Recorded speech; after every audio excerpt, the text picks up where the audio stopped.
"Mom, you don't get to blame me," Wilson shouted, his voice cracking with frustration. "You were never around to look after me. That's why I'm like this." Amora froze in her tracks, her hand still clutching the edge of the doorframe. She had rushed home from work after receiving the call from the school counselor about Wilson's troubling behavior. Her son stood before her now, his fists clenched and his eyes red, not just from tears but from the undeniable pain of feeling neglected. I was trying to provide for us," Amora stammered, her voice barely above a whisper.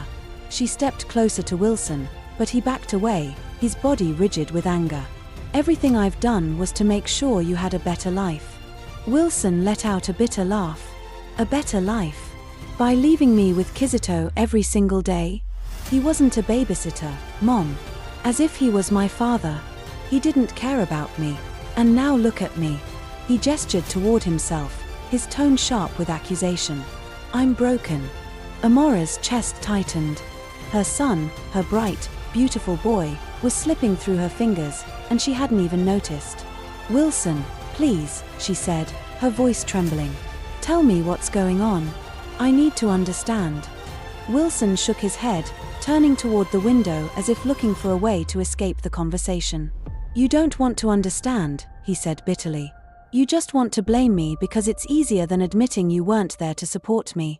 Tears welled up in Amora's eyes, but she fought to keep her composure. "Wilson, I'm here now. I'm listening.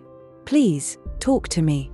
Wilson's shoulders slumped, and for a moment, the anger in his face softened into something else, something closer to vulnerability. "It started small," he said quietly. "Kizito said I could hang out with him when I was bored.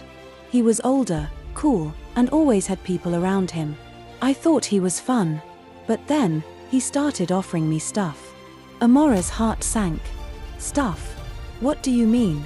Wilson hesitated, his gaze dropping to the floor. At first, it was just energy drinks and weird jokes. But then it became other things. "That was how I became addicted.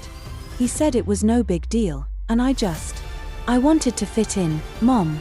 I wanted someone to notice me." Amora felt a tear slide down her cheek. She had been so consumed with her own struggles, working long hours, juggling bills, trying to make ends meet, that she hadn't realized the price Wilson was paying. "Oh, Wilson," she said, her voice breaking. "I had no idea." "That's the problem, Mom," Wilson said softly. "You didn't know because you weren't there." The silence between them was heavy, filled with the weight of unspoken words and years of missed opportunities. Amora took a deep breath, her mind racing.